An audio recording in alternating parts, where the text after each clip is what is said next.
Welcome back to Wiring Products. We are going to show you our high temperature push-on terminals.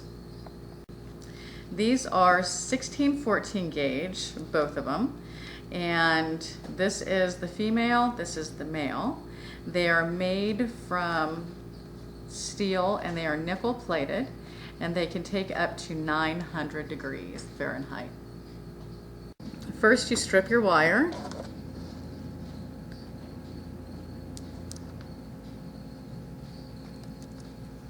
You just strip off enough to fit into the neck of your terminal.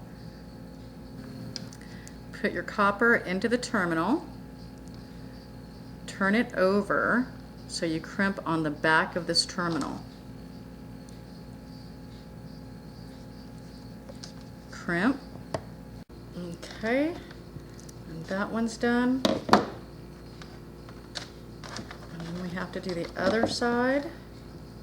Repeat the process.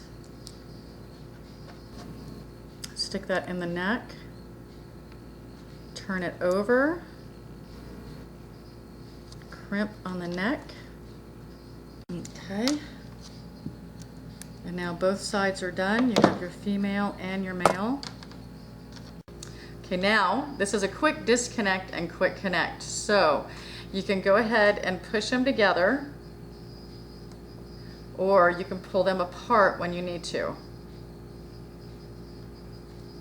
And that is how we wire up a high temperature push-on connector. For your electrical automotive needs, go to wiringproducts.com.